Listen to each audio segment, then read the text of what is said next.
జోగులాంబ గద్వాల జిల్లా రాజోలి మండలం పెద్ద ధన్వాడ గ్రామ సమీపంలో Gayatri renewable fuels private limited అనే కంపెనీ ఇథనాల్ ఫ్యాక్టరీ ఏర్పాటు చేయడానికి సిద్ధమైంది. దీంతో స్థానికులు ఈ పరిశ్రమ ఏర్పాటును తీవ్రంగా వ్యతిరేకిస్తున్నారు. Gayatri renewable fuels private limited ethanol factory ఏర్పాటు కోసం 2 ఏళ్ల క్రితం ప్రభుత్వం అనుమతి ఇచ్చింది. చుట్టుపక్కల ఉన్న 12 గ్రామాల ప్రజలు దీన్ని వ్యతిరేకిస్తున్నారు. వారు చేపట్టిన నిరాహార దీక్షలతో దిగివచ్చిన స్థానిక ఎమ్మెల్యే పరిశ్రమ నిర్మాణం జరగకుండా చూస్తాము అని హామీ ఇచ్చారు. కానీ 3 రోజుల నుంచి మళ్లీ పనులు ప్రారంభించడం రైతుల్లో ఆగ్రహానికి ఆజ్యం పోసింది.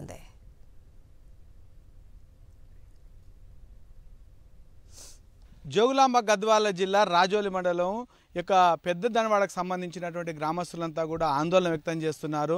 కాలుష్యకారకమైనటువంటి యొక్క పరిశ్రమ వల్ల తమ యొక్క పంటలన్నీ కూడా నాశనం అవుతున్నాయని చెప్తున్నారు. పోలీసులు కేసు నమోదు చేయడం జరిగింది 40 మంది పైన. అందులో 12 మంది రైతులను రిమాండ్కు కూడా 14 రోజులకు పంపించడం జరిగింది. మనం ప్రస్తుతం ఆ గ్రామంలో ఉన్న ఇక్కడ కొంతమంది రైతులు ఉన్నారు, బాధిత రైతుల యొక్క కుటుంబ సభ్యులు ఉన్నారు. వాళ్ళని అడిగి తెలుసుకునే ప్రయత్నం చేద్దాం. చెప్పండి, ఏమైంది? నిన్న మీ కొడుకు పోయిండు, నిన్న ఏం జరిగింది? నిన్నేం జరిగింది సార్? మా అవన్నీ పట్టుకొని వేరు అక్కడ పోయింటే కానీ అంత ఏజ్ లేదు సార్. మా అవనికైతే నా కొడుకు నాకు పంపించాల. నిన్న వాడు అడుగు మోటార్ బాంజనే కానీ పోయింటే పట్టుకొని వేరు పిల్లవాడిని. ఈ యొక్క మీరు కంపెనీ వ్యతిరేకిస్తారు, ఏం జరుగుతుంది? ఇంకా సంవత్సరం నుండి అది దాదాపు నడుస్తూనే ఉంది. ఊరికి నడుస్తుంటే ఒక 6 నెలల దాపు మా 2 నెలలు 3 నెలలు ఆమరణ ఇచ్చాలి ధర్నాలు చేసినాం. చేసినా కూడా వాళ్ళు ఏమన్నారంటే ఇక్కడ మన సంపత్ కుమార్ అను వాళ్ళందరూ వచ్చి మిగతా మన క్యాండిడేట్లు ఎమ్మెల్యేలు వాళ్ళందరూ కలిసి ఇది నిర్మించకండి, మీరు దీనిపైన మేము ఉండము, దీనికి మద్దతు ఇస్తాం, మీరు ఇట్లా చేస్తే బాగుండదు, మేము చేస్తాం, ఇది ఏమాత్రం ఫ్యాక్టరీ పని అట్లా చేస్తామని వాళ్ళు అందరూ చెప్పినందువల్ల ఊకైపోయినాం. ఆ తర్వాత బంద్ చేసినాక మన మంగళవారం నాడు రేత్రి అప్పుడప్పుడు కనుక్కోకుండా వాళ్ళు పని చేయడానికి గుండాలను తీసుకొని వచ్చి ఏదో మిషన్లు తీసుకొని వచ్చి అప్పుడప్పటికే తయారు చేయడానికి ప్రయత్నాలు రేత్రికే తెల్లవారినే తీసుకొచ్చే ప్రయత్నం చేసినారు. అది తర్వాత పొద్దున్నే తెలగానే మా పెద్దలు ఒక 40 మంది దాకా పోయినారు అక్కడికి. ఆ గుండాలు ఏం చేసినట్టు కట్ట దాటి ముందరకు రండి, మీ వ్యవహారం మా వ్యవహారం తేలిపోతుంది అని అన్నారు మా గ్రామస్తులు పెద్ద మనుషులని. అంటే ఆ పెద్ద మనుషులు ఏమనకుండా కాముగా ఇంటికి వచ్చినారు. ఏం జరిగింది అక్కడ అంటే ఈ పరిస్థితి అన్నారు. ఆ పరిస్థితి అంటే మన ఊర్లో వచ్చి మన మమ్మల్ని భూమి మీద వచ్చి మనకి ప్రాంతములు పెట్టి ఇంత గందరగోళం చేయడానికి ఎందుకు వచ్చిందంట? ఇంతకు వాళ్ళకి ఏం రావడం వచ్చిందంటే వాళ్ళు రౌడీలను తీసుకురావడం మనం ఇంక ఇద్దకేం కదా, ఇంతకు మించినది ఏముండదు, మనము పోతే పోతాం ఉంటే ఉంటాం అనే నిర్ణయం తీసుకుని అంతా పిల్ల తల్లి మాట్లాడుకొని మేము ఆడవరకు దిగజారి దాన్ని అంటపెట్టడం ఖాయం జరిగింది. ఒకరు మూకుంటే ఒకరు ఊకుంటారా? గ్రామం మొత్తం వదిలిపోయినాక మనకే వచ్చిందంటే ఇంక పోతే పోయినాం, ఇంకా ఫ్యాక్టరీ పండుగైనా పోయినట్లే, ఇప్పుడైనా పోయినట్లే కదా అని ఆడకు ఒక దిగి నిన్న ఆ ప్రయత్నం చేయడం జరిగింది. ఎంత మాత్రం ఆ ఫ్యాక్టరీ అయితే పడడానికి వీల్లేదని మా మనస్ఫూర్తిగా అదే మాటకి ఎవరికైనా అదే చెప్పడం జరుగుతుంది. మేము కూడా అంతే సార్ చెప్పేది. మా రైతులు ఉండరు ఇక్కడ, మాకు వ్యవసాయం చేసుకున్నకుంటే మాకు కుదరదు, కూలీ నాలి చేసుకుని బతుకులు ఉండరు. వేరే ఊళ్ళో పోయి బతకాలంటే నాలుగు బతుకుతాము. మాకు ఇక్కడనే ఉండరు, మా భూములు మాకే కావాలా, మా ఊరు మాకే కావాలా.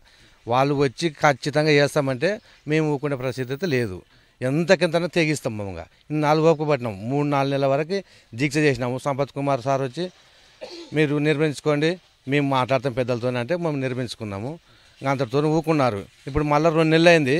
ఇప్పుడు నిన్న అవి ఏమేమో వచ్చి దిగినారు. ఇంకా ఊర్లో ప్రజలకి కోపాలు వచ్చిపోయి ఇంకా చేసినారు సార్. ఇంకా ఆ భూములు లేకుంటే మేము బతకలేము. బతికేదే భూమి అమ్మని గురించి. దాంట్లోనే చేరో గిద్దెడు పండించుకొని పొట్ట పోసుకొని బతుకున్నాం. కానీ ఇట్లా మేము 7 ఊర్ల పొడతో పోవాలంటే పోలేకం. అట్లా భూమి మాకు కావాలమ్మా. మాకు భూమే ఎక్కువ, ఎంత డబ్బు అయినా మాకు అవసరం లేదు. సావడమా లేకపోతే మా భూమి మాకు ఉంచిపోవడమా? అది ఇత్తనాల పాట అంటే మాకు అవసరం లేదని 6 నెలల కాంటే చెప్తున్నాము. ఎంత చెప్పినా వాళ్ళు వినకుండా అట్లే మేము 6 నెలలు జీచ కూసుకొని చేస్తే కూడా సంపత్ కుమారు, ఎస్ఐలు, పోలీసులు అందరు వచ్చి మీకు తీసేస్తాంలే అని అందరూ నిర్ణయం తీసుకొని అది తీపేపించినాక మళ్ళీ ఏకెక్కడం మొన్న వచ్చి అది వేసినారు.